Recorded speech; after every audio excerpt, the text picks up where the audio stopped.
Good afternoon, everybody. Today I'm joined with Max Porterfield from Callinex Mines.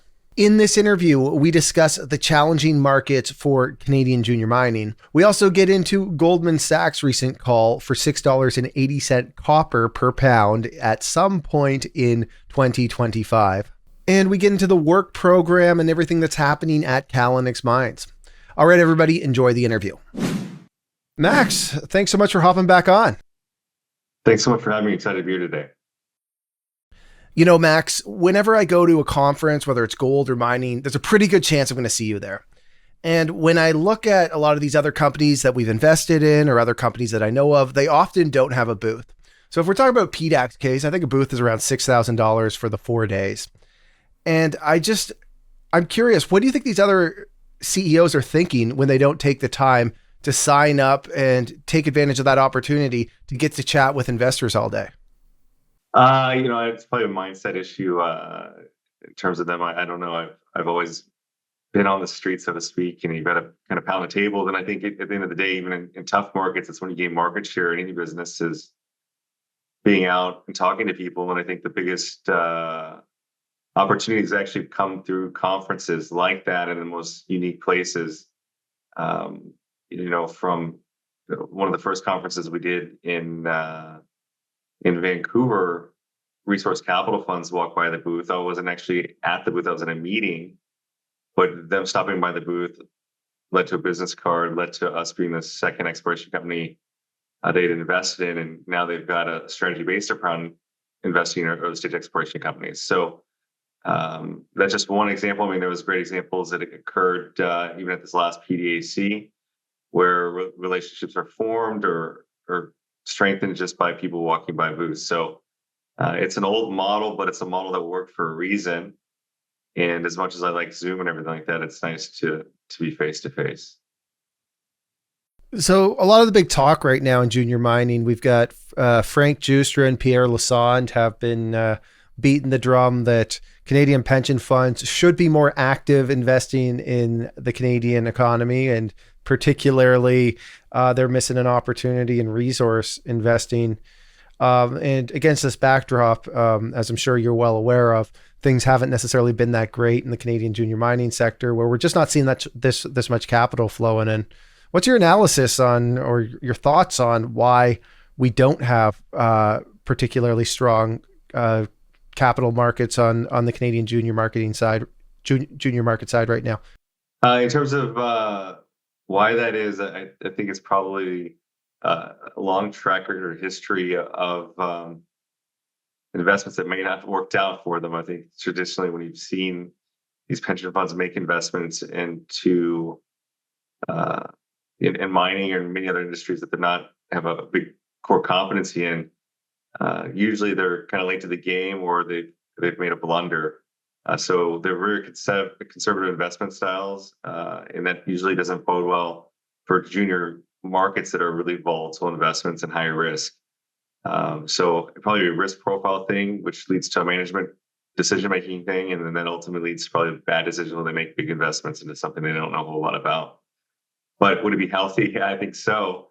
But it would also be healthy for them to have the core competencies to make educated investments on that, and that's why there's specialists out there, sub-advisors, or something to that norm could make sense though. So this week we also had, and I'm sure you're following this story, Goldman Sachs came out with a pretty bullish report on copper. They think that copper could get up to $6.80 a pound in 2025. How do you view the copper market right now? Do you think that we are at this point where we're going to have to see prices go up to get more projects online? What's your thoughts right now on the copper market? I think the copper market is headed much higher. I think there's a lot of tightness out there. You're seeing that certainly. I don't know if read the headline about the Chinese smelters and their treatment charges going down just over $12 a ton, and making concerted effort to make cuts back, and that's going to a lack of concentrate out there to be processed to the refined metal. So again, it's a mine supply problem. This is a problem that isn't going to get fixed overnight, which is going to lead to higher prices. And ultimately, I think in the face of what you kind of imagine to be a weakening environment for base metals with a weakening economy, with all these interest rate hikes, you're not seeing that. You're seeing, copper over $4 a pound, not close to $2 a pound like you would have normally thought you'd be at in different parts of previous cycles. So again, I do like copper for obvious reasons, and supply demand fundamentals are the basis of those reasons. And this is a long time brewing. You had a complete lack of investment in exploration for copper deposits, and these discoveries don't come overnight. And between now and then, you've had a lot of different metals go on significant moves and kind of taken away the attention that copper deserved and needed just from a fundamental standpoint. So lack of investment in declining global grades and depletion of existing mines is going to drive prices higher with steady demand. And the only thing that's going to change that is big capital investment into exploration. But even if you make a big discovery now, your timelines to development in a mature area in many cases is going to be up to 10 years. So again, the only solution is higher prices.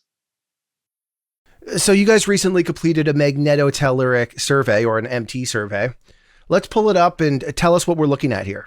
So what you're looking at is a slice over the known Pine Bay deposit that was taken using this Magnetotelluric survey system. So we did a line survey over the deposit, and what you're seeing in the dark purple is a resistivity low. And so when you're doing geophysics, you're looking for different rock properties because different metals carry different rock properties, and oftentimes those rock properties is why you're looking for the metal. In copper's case, copper is very conductive, but it's also highly chargeable and lowly resistive would be your target.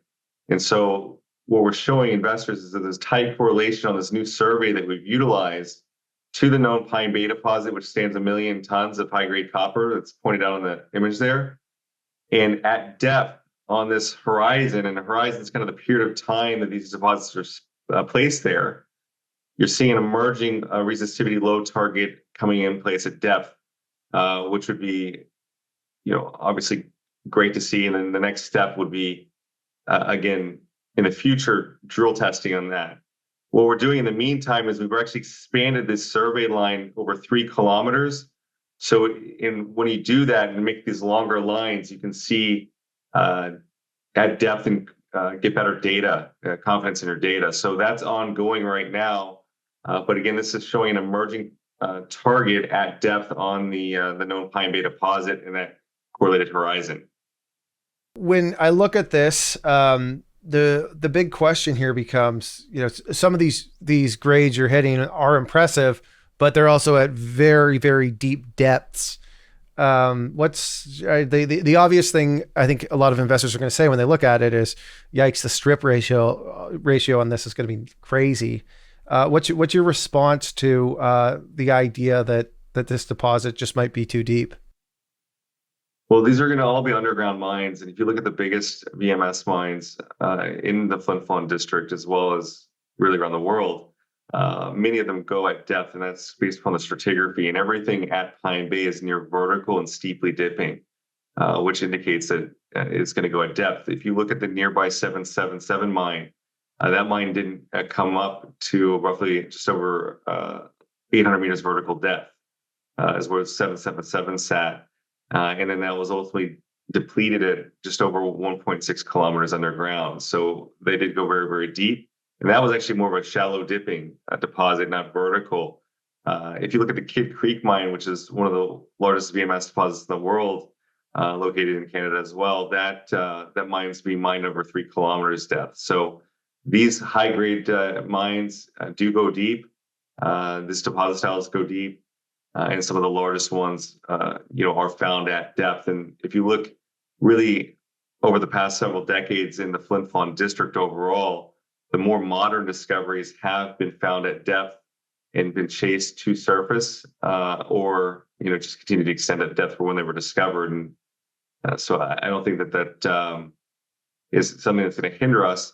In addition to that, we also have the nearby Rainbow deposit, which is our first discovery that we made in 2020. Where we put that resource out, and that deposit comes within 90 meters of surface. Has been drilled down to the 900 meter level.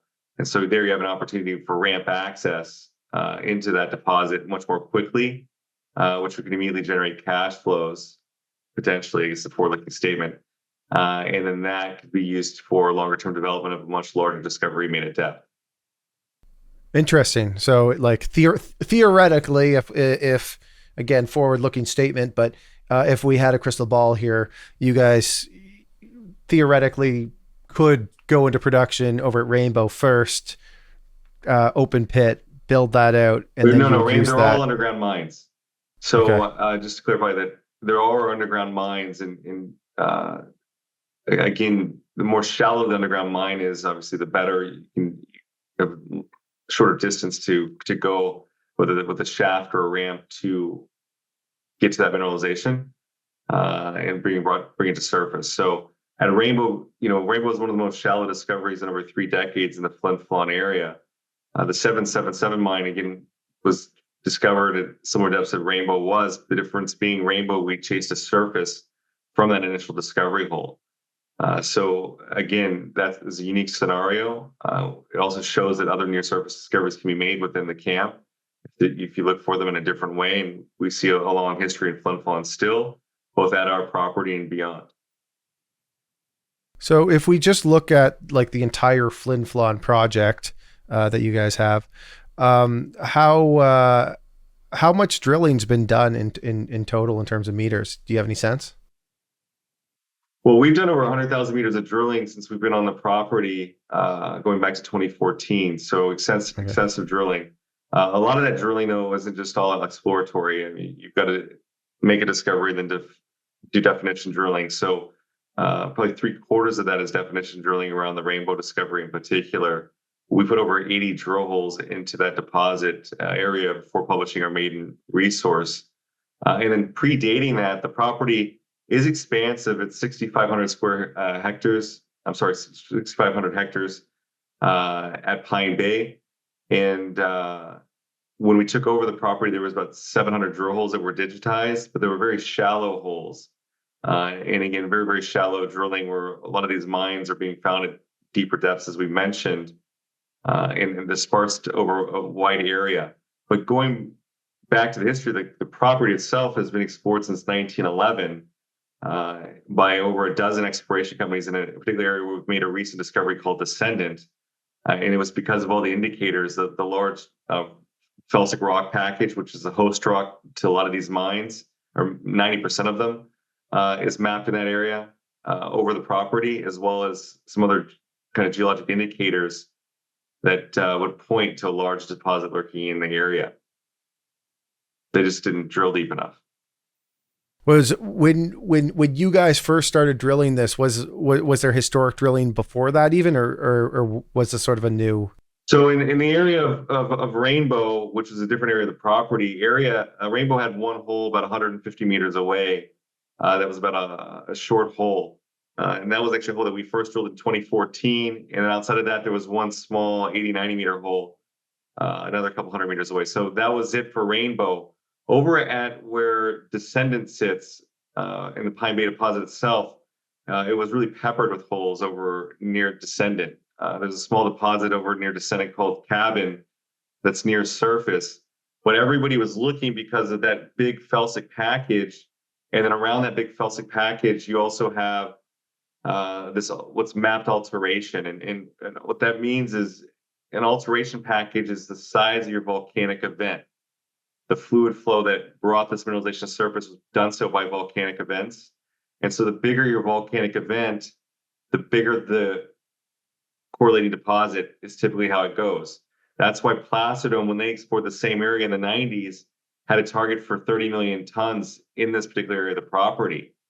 So that drilling, though, was targeting in that area in different ways, but wasn't doing so at the depths that modern exploration is being conducted. And that's really the future of exploration, is going to be at deeper depths in many cases. And so if you look at Placer's work in the early 90s, Placer, our first discovery hole on the property in 2016 was deepening an old Placidome in the same area, 40 meters, just under 40 meters. And that's when we hit it with some high grade mineralization. We weren't able to immediately replicate it. But since we've gone back and made these new modern discoveries at Rainbow, Alchemist, and then having a known Pine Bay deposit, the pattern emerged of how they sit. And so we followed up and went deeper, and that's where we hit Descendant. So one of the things that you said in a previous interview that we were watching this morning when doing our research was you told Crux Investor that you guys have about 6 months cash left, indicating that you're probably going to have to do some sort of a financing at some point. What are those conversations like right now with investors? What's the plan to get more cash onto the balance sheet? I mean, we have constant conversations with investors, and that's a par for the course. I think if you're in this business, the minute you've done completing a capital raise, you're already in raising capital mode again. So that's never-ending process. I think for us, we have some real key information that's due out to the markets that could be quite significant. And we just started showing that with that first line of MT that I showed you. So until we get that out, and then we're able to convey that with a real clear messaging on the follow-up plan with drilling, which is obviously going to be at our Descendant discovery. But this MT survey and what it's highlighting could have an impact, and also really a picture's worth 1,000 words in pointing us to what the future holds at the property from an exploration perspective. We'll be having those conversations and completing that when it makes most sense for all the shareholders. How far are these projects from infrastructure? We're a 25-minute drive from the town of Flin Flon, Manitoba, with existing road access. There's an existing mill that's on care and maintenance there, which there's a lot of opportunities to utilize that mill in one form or fashion. And then on site, we've got a historic headframe and shaft, as well as hydroelectric power, and water's not an issue in Manitoba. Who currently owns the mill in the area? Hudbay is the operator of the mill. They also have another sister operation in Snow Lake, which is about 160 kilometers away, or 100 miles, and that would be the Stall Lake Mill and the Britannia Mill that's operating there for Lawler, which is has another 10-year mine life roughly today. So you guys also have two other projects. Something that we were just having this conversation internally. And I'm referring to the Bathurst mining project in New Brunswick, and the Buchan mining district that you guys have in Newfoundland. And it just seems kind of interesting here. You guys have one project that you clearly are mostly focused on, but these other two projects they have merit. What's the point of holding onto these and keeping them within Callinex if you're just focused on this one particular project? Well, I think certainly they provide optionality.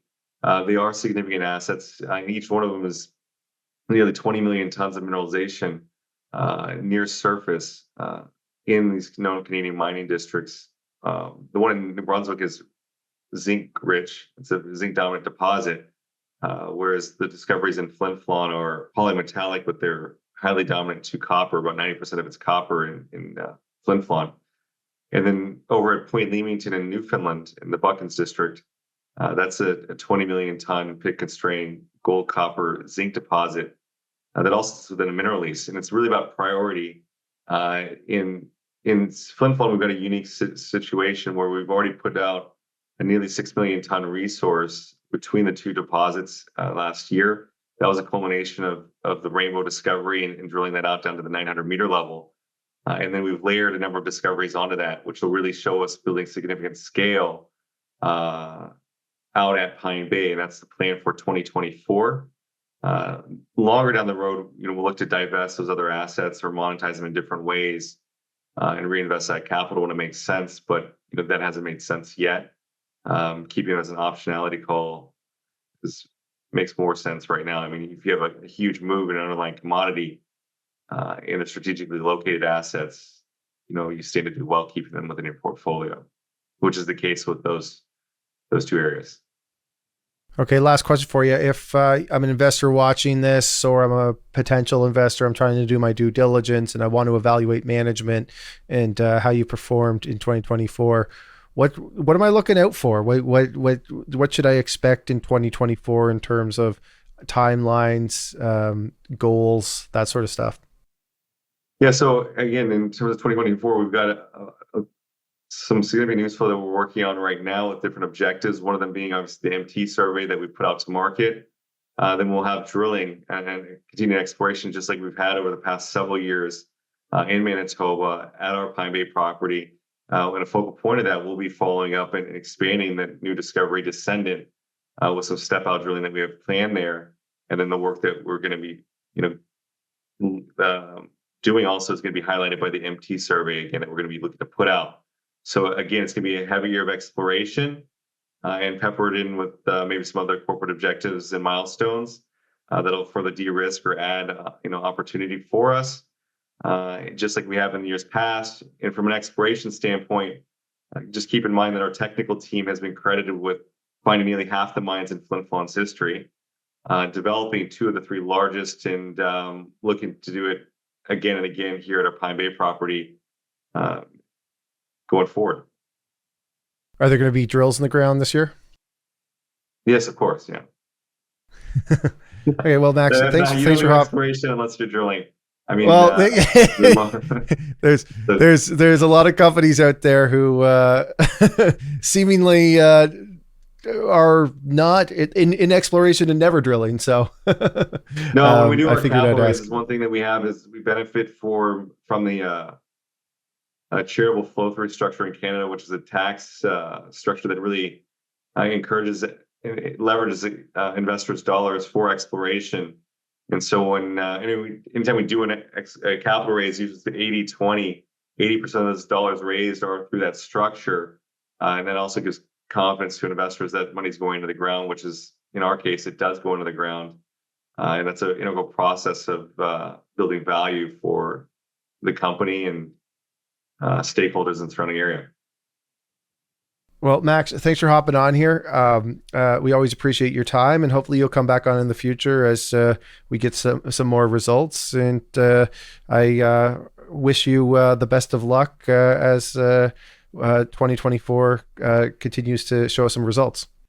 Thanks so much for having me, and look forward to coming back. All right, everybody. Thank you for watching. If you enjoyed this interview, please smash that like button, subscribe, and ring that notification bell. Also, let me know what you think in the comments section. Thanks, everyone.